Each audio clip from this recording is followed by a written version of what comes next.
Saya Fulan bin Fulan. Sekarang sudah terjadi banyak tanda-tanda kiamat kecil. Apakah antara tanda-tanda kiamat besar dan amalan yang boleh? Di antara tanda kiamat besar datangnya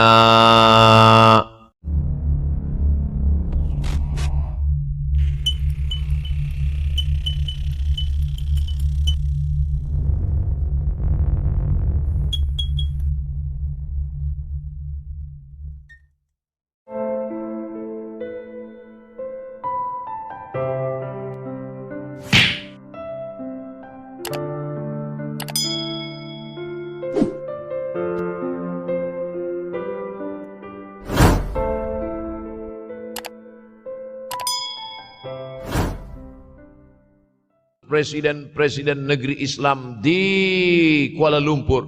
Erdogan datang, kumpul semuanya membahas bagaimana nak menolong Muslim Uighur.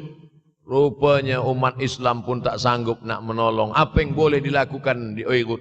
Berdoalah umat Islam. Rupanya Allah kalau mau menolong mudah saja. Mudah saja Allah menolong. Tidak datang rudal skat, tidak datang tentera, tidak datang senjata. Cukup datang corona. Selesai. Allah subhanahu wa ta'ala. Wa makaru wa makarallah. Mereka membuat tipu daya, Allah balas dengan tipu daya yang lain. Intan surullah, kalau kau tolong, ittaqu da'watal mazlum. Takutlah kamu terhadap doa orang-orang yang teraniaya. Fa innahu laisa bainahu wa bainallahi hijab. Karena di antara dia dengan Allah tak ada hijab sama sekali. Wa yakthurul wa tazharul fitan. Banyaklah fitnah. Yang terakhir yang kelima, wa yakthurul haraj. Wa yakthurul haraj. Banyak terjadi haraj, kata Nabi. Sahabat pun bertanya, ya Rasulullah, wamal haraj? Apa haraj itu ya Rasulullah? Kata Nabi SAW, al-haraj al-qatlu. Nanti di akhir zaman itu akan banyak pembunuhan. Dulu pun banyak juga pembunuhan, tapi tak banyak sekarang. Pembunuhan di Palestina sampai sekarang tak berakhir. Pembunuhan Rohingya tak berakhir. Pembunuhan di Uighur, pembunuhan. Dulu imam-imam masjid, imam salat tarawih dulu di Masjidil Haram. Allahumma ansuril Islam wal muslimina fi Palestin. Dulu satu. Selepas itu bertambah. Allahumma ansuril Islam wal muslimina fi Palestin wa Suriah. Selepas itu bertambah lagi. Allahumma ansuril Islam wal muslimina fi Palestin wa Suriah wal Yaman. Selepas itu bertambah wa Uighur wa akhirnya wa fi kulli makan. Semakin bertambah. Oleh sebab itu maka ini di antara fitnah akhir zaman. Man lam yahtam bi amril muslimin falaysa minhum. Selepas kita kaji hadis ini, apa tujuan kita?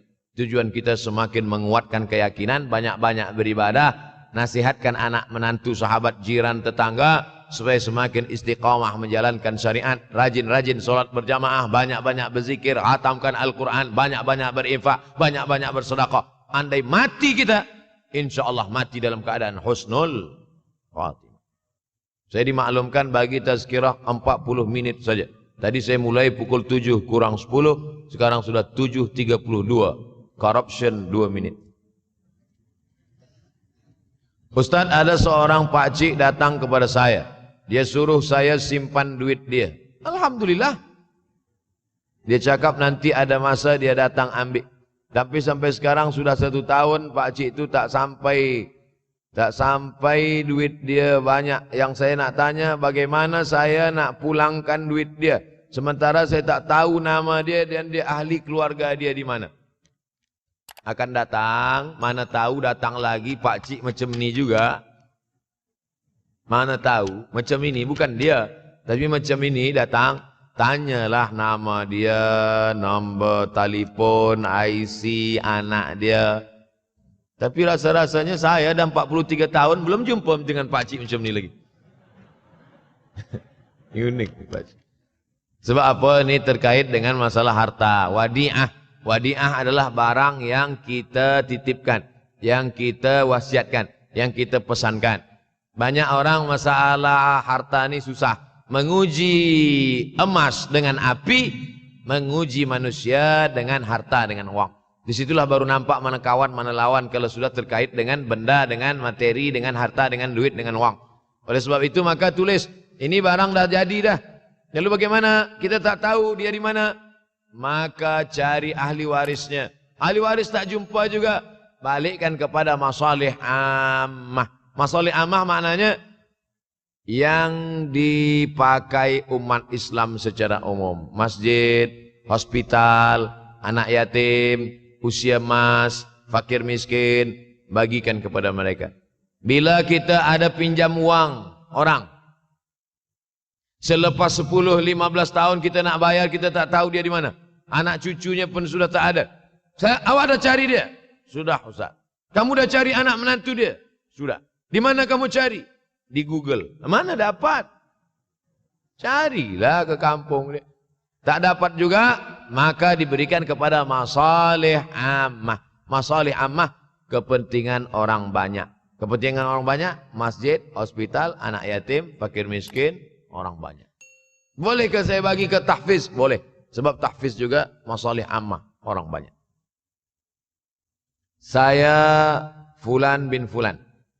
Sekarang sudah terjadi banyak tanda-tanda kiamat kecil.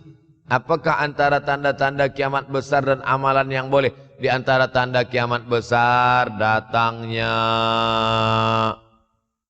Al-Mahdi, datangnya Al-Masih Dajjal, turunnya Isa Al-Masih, keluarnya binatang yang berbicara kepada manusia, terbitnya matahari dari barat, tanda-tanda besar. Kita tidak disuruh mencari-cari, menunggu-nunggu, menengok-nengok. Allah Ta'ala bagi tahu itu, Nabi bagi tahu itu supaya kita siap-siap. Kalau kita dibagi tahu, kamu akan mati. Abdul Somad, kamu akan mati. Bukan saya nak cari-cari bila saya mati. Lalu kemudian saya datang ke doktor. Doktor, tolong cek jantung saya, kira-kira tahun berapa saya mati. Bukan. Bila kita dibagi tahu kamu akan mati, maka yang perlu kita siapkan adalah bekal untuk mati. Begitu juga dengan kiamat ini. Dunia akan kiamat. Bukan kita cari tahu bila kiamat akan terjadi. Tapi maknanya kita siapkan bahwa rumah kita yang besar akan hancur. Bahwa kereta kita yang cantik akan hancur. Bahwa kita pun akan hancur dimakan cacing tanah. Maka siapkanlah bekal untuk menghadap hari kiamat. Itu maknanya. Yas'alunaka 'anis sa'ati ayyana mursaha. Mereka bertanya kepadamu bila hari kiamat. Qul la ya'lamuha illahu. Yang tahu hanya Allah sahaja. Manakala Nabi sedang sampaikan tazkirah. Ada seorang bertanya, ya Rasulullah, mata sa'ah, bila terjadi hari kiamat? Nabi tak ada jawab. Nabi tanya balik, ma'adatalaha. Nabi tak jawab. Ma'adatalaha. Apa yang kamu siapkan untuk menyambut hari kiamat itu? Apa jawab dia? Hubbullah wa rasul. Hubbullahi wa rasulih. Aku cinta kepada Allah dan Rasulullah. Kata Nabi SAW, cintamu kepada Allah dan Rasulullah SAW sudah menyelamatkanmu. Maka yang perlu dari pertanyaan jamaah kepada Nabi itu menunjukkan apa yang sudah kita siapkan untuk menghadapi hari kiamat. Ustaz Abdul Somad, saya nak bertanya. Kita akan jumpa bulan Rajab dan Sya'ban. Puasa sunat apa saja yang dikerjakan di bulan Rajab dan Sya'ban?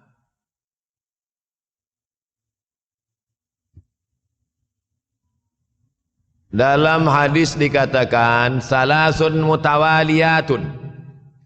Inna iddatash syuhuri 'indallahi 12 syahran fi kitabillah. Jumlah bulan ada 12. Minha arba'atun hurum.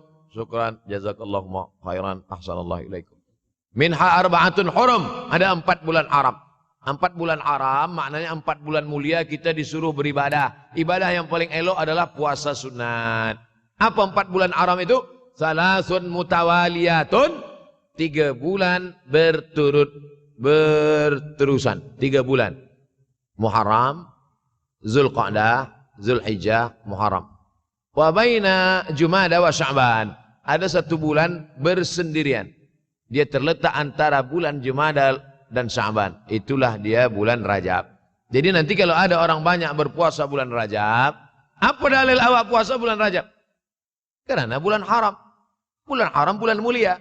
Di bulan mulia paling bagus beramal yang mulia. Apa amal yang mulia? Puasa sunat. Bulan Sya'ban.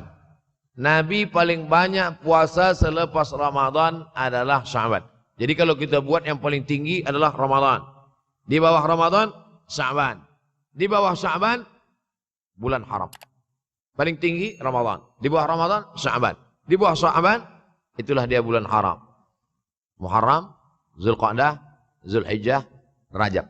Nah, inilah puasa-puasa sunat. Sampai-sampai puasa bulan Sya'ban itu, apa kata Aisyah radhiyallahu anha? Karena Rasulullah SAW yasumu Sya'ban kullahu. Nabi pernah melaksanakan puasa bulan Sya'ban itu kullahu. Tapi bukan tiap-tiap tahun. Bukan maknanya tiap tahun Nabi bulan puasa Sya'ban itu full satu bulan. Tidak. Makna kullahu mu'azzamahu. Sebagian besarnya. Makna kullahu pernah satu bulan Sya'ban dia puasa full tapi tidak tiap tahun. Oleh sebab itu banyak-banyak puasa sunat ini elok. Banyak sekarang orang puasa. Tapi bukan lillahi ta'ala. Puasa nawaitu shawma ghadin, diet. Niatnya tak karena Allah. Berniat puasa karena Allah, dietnya dapat. Berniat diet, Allah tak dapat. Oleh sebab itu maka luruskan niat. Innamal a'malu binniat. Apa doa untuk lembutkan hati seorang lelaki yang kita sayangi? Salat sunat hajat. Usolli sunnatal hajat. Hajatnya apa? Dalam hati. Jangan cakapkan di situ. Usolli sunnatal hajat, nak lembutkan hati si fulan. Sembayangnya di masjid pula. Dengar kawan sebelah. Siapa kata dia? Dalam hati. Allahu Akbar. Selepas itu di sujud terakhir. Aqrabu ma yakunul abdu min rabbihi wa huwa sajid. Seorang hamba paling dekat dengan Allah manakala dia bersujud. Di sujud terakhir itulah doa. Ya Allah, lembutkanlah hati si fulan. Ya muqallibal qulub. Bolehkah kita berdoa menyebut nama? Boleh. Ada hadis Nabi doa menyebut nama? Ada. Allahumma a'izzal Islam bi Umarain. Ya Allah, kuatkan Islam ini dengan dua Umar. Umar bin Khattab dan Umar bin Hisham. Boleh. Nabi ada menyebut nama. Oleh sebab itu maka doa. Pertama dengan solat hajat. Yang kedua dengan membaca Yasin. Kata Imam Ibn Katsir, la tuqra'u fi amrin asirin illa yassarahullah. Kalau dibacakan pada perkara yang susah, maka Allah mudahkan. Yasin. Dibacakan pada perkara yang susah, Allah mudahkan. Ada orang yang susah mati, dibacakan Yasin. Cepat dia mati. Yassarahullah. Dimudahkan Allah SWT. Maka dibacakan dia. Selepas membaca surah Yasin itu, membaca doa. Allahumma inni as'aluka bihaqqi Yasin. Aku memohon kepada engkau dengan kemuliaan surat Yasin ini, tunaikanlah hajatku. Sebutkan apa hajat. Last. Bagaimana tanggapan Ustaz terhadap budak-budak yang dilarang dalam masjid? Budak-budak terbagi dua. Pertama budak-budak yang mumayyiz. Yang kedua budak-budak yang shabi, belum sampai mumayyiz. Mumayyiz belum akil balik. Tapi boleh membezakan mana baik, mana buruk, mana makanan, mana kotoran. Yang di bawah ni shabi. Setahun, 2 tahun, 3 tahun, 4 tahun, itu shabi. Shabi ini tak boleh membezakan. Bila kita suruh dia diam, awal-awal dia kita katakan gini. Diam. Dia pula bagi tahu kita. Ini tak boleh bawa ke masjid. Adapun yang sudah mumayyiz 5, 6, 7, 8, 9, 10, ini dibawa ke masjid. Budak-budak kecil dibuatkan sopnya di belakang. Begitu dalam fatwa Syekh Atiyah Saqar dalam fatwa Al-Azhar. Lelaki khairus sufufir rijal, sebaik-baik sop lelaki di depan. Selepas itu budak kecil di belakang, baru perempuan. Kenapa budak kecil ini di belakang? 2 alasan. Yang pertama, dia menjadi hijab dinding antara perempuan dengan lelaki. Yang kedua, sebab banyak budak kecil ini yang wuduknya rosak. Sebab apa? Sebab dia belum berkhitan. Maka di ujung kulfah ada najis. Maka kalau dia diletakkan di saf, dia boleh memutus saf. Kenapa masa di Makkah tu banyak budak-budak kecil salat di samping ayahnya? Tak sama budak kecil di sana, budak kecil sini. Budak kecil sana 7 hari khitan. Tempat kita tak tahu di Malaysia. Tempat kami di Sumatera pun beza dengan di Jawa. Di Jawa budak kecil khitan. Kami di Sumatera budak kecil macam cuti sekolah umur 10 tahun baru khitan. Itu pun banyak juga tak khitan. Yang lain khitan dia lari pula. Oleh sebab itu maka yang belum berkhitan itu ada najis di ujung. Atau dia sudah berkhitan tapi wuduk dia tak sempurna. Oleh sebab itu budak-budak kecil dibawa ke masjid. Kalau dia sudah boleh ditegah, boleh membezakan mumayyiz. Budak kecil ini dibagi 3. Yang pertama sabi, belum boleh membezakan mana elok mana tak elok. Selepas itu memayyiz, sudah boleh membezakan mana elok tak elok, tapi belum lagi akil balik. Selepas itu amrat, amrat pakai dal. Amrat maknanya baru saja masuk akil balik. Kalau kita larang budak-budak ni di masjid, kalau ada budak-budak kecil masih berlari-lari, masih menjerit-jerit, bersyukurlah. Maknanya masjid kita 20 tahun akan datang masih tetap ada orang yang solat berjamaah. Tapi kalau di masjid itu ada budak-budak lagi, yang ada tua-tua aja, alamat kapal akan tenggelam. Sekarang banyak di masjid ni isinya orang-orang yang udah diintai-intai malaikat maut aja. Nauzubillah. Alhamdulillah masjid kita semua hadir, budak-budak kecil pun hadir, pemuda-pemuda belia pun hadir. InsyaAllah 20 tahun akan datang masjid ini tetap ramai solat berjamaah. Anak saya pernah ditampar oleh seorang nenek kerana yang sedang solat dia menjerit dan menangis. Oh, mungkin nenek ini darah tinggi. Maka akan datang, jangan letak dia dekat nenek-nenek. Itulah maka saya sebut tadi di belakang. Memang orang-orang tua ni kadang emosional dia tak lagi terkendali. Tengok. Kadang jangankan menangis, kita menyanyi pun dia tersinggung. Apalagi menangis. Oleh sebab itu maka kita jaga. Ada setengah orang tua memang tak suka menengok budak kecil. Ini budak ni pergi balik. Kalau tak aku mati dia sipak kata dia. Nauzubillah. Jadi manusia ini kalau sudah 7 ke bawah, 71 ke atas, memang macam-macam akhlak, akal dia sudah dicabut oleh Allah. Mudah-mudahan yang kita inginkan. Makanya ada doa supaya jangan sampai an yuradda ila ardhalil umuri. Jangan sampai aku disampaikan pada usia yang hina. Ada manusia ini usianya hina. Sebab apa usia hina? Wa man nu'ammirhu nunakkishu fil khalqi. Siapa yang kami panjangkan umurnya, kami kurangkan kejadiannya. Sudah sampai pada umur itu berkurang kejadian. Kaki berkurang, mata berkurang, telinga berkurang, dan paling mengkhawatirkan adalah akal pun berkurang. Inilah termasuk akal berkurang. Dia tanpa budak kecil itu sebenarnya umur dia sudah hampir-hampir sama macam budak kecil itu juga. Mudah-mudahan kita diselamatkan daripada usia yang hina ini insyaAllah. Di akhir majlis mari kita berdoa kepada Allah supaya kita istiqamah hingga akhir zaman, akhir hayat. Ala hazihi niyah al-Fatihah. A'udzubillahi minasyaitonir rajim. Bismillahirrahmanirrahim. Alhamdulillahi rabbil alamin.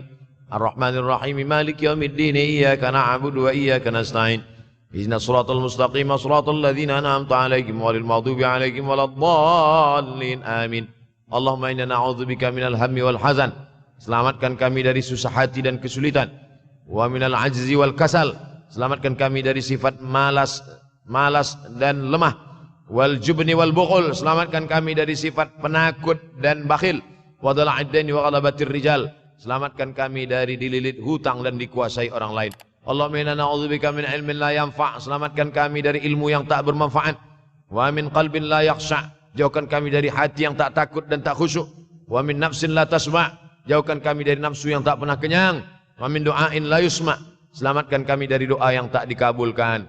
Allahumma inna na'udzubika min azabil qabri. Selamatkan kami dari azab kubur. Wa min azabi jahannam.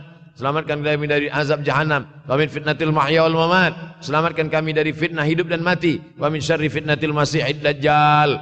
Selamatkan kami dari fitnah al-masih ad-dajjal. Allahumma tahhir qulubana. Sucikan hati kami. Allahumma ja'alna minat tawabin. Jadikan kami orang yang bertaubat. Waj'alna minal mutatahhirin. Jadikan kami orang yang mensucikan hati. Waj'alna min ibadikas salihin. Jadikan kami hamba-hambamu yang saleh. Rabbana la tuzigh qulubana. Jangan kau palingkan hati kami ba'da idh hadaitana. Setelah engkau berikan hidayah kepada kami. Allahumma dzakkirna minhu ma nasina. Buat hati kami ini ingat, jangan sampai lalai kepadamu ya Allah. Ya muqallibal qulub. Wahai engkau yang membalikkan hati, sabbit qulubana. Kokohkan hati kami ala dinik wa ala ta'atik. Dalam agamamu, dalam ketaatan kepadamu. Allahumma tsabbitna alal imani wal islam. Kokohkan kami dalam iman dan Islam. Allahumma ja'alna minal ladzina yastami'una al-qawla fattabi'una ahsanah. Jadikan kami orang-orang yang mendengarkan nasihat yang baik lalu merubahnya menjadi amal yang baik.